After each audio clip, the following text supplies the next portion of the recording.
তোমরা যারা WBJEE JELET 2024 দিয়েছিলে, তো তোমাদের একটা এক্সপেকটেশন থাকে যে কত তারিখের মধ্যে অ্যান্সার কিটা পাবলিশড হবে বা র্যাঙ্ক কার্ড কবে পাবলিশড হবে।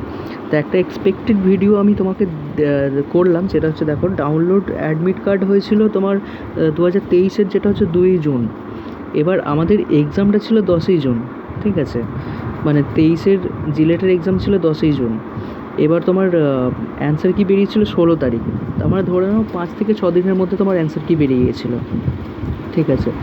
এবার হচ্ছে তোমার অ্যান্সার কি বেরোনোর কতদিন পরে তোমার র্যাঙ্ক কার্ড আছে। দেখো, র্যাঙ্ক কার্ড এসেছিলো তোমার 2016 জুনে তোমার অ্যান্সার কি, আর আগস্টের 4 তারিখে তোমার র্যাঙ্ক কার্ড পাবলিশড হয়েছিল, ঠিক আছে।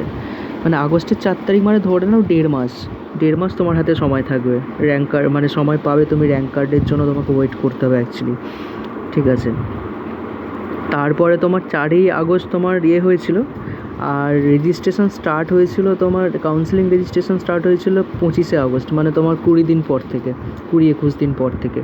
তো এক্ষেত্রেও আমাদের 2024-এর ক্ষেত্রেও আমাদের তাই হবে, যেটা ধরো তোমার 29 তারিখে এক্সামটা হলো, তো তার 5-6 দিন ধরে নাও, 29, 30, 1, 2, 3, 4, আজকে তোমার 4 তারিখ, 5-6 তারিখ করে ধরে নাও তোমার অ্যান্সার কি পাবলিশড হয়ে যাওয়ার সম্ভাবনা আছে। আর তার তোমার কদিন পরেই তোমার হচ্ছে 1.5 মাস পরে তোমার র্যাঙ্ক কার্ড বেরোবে।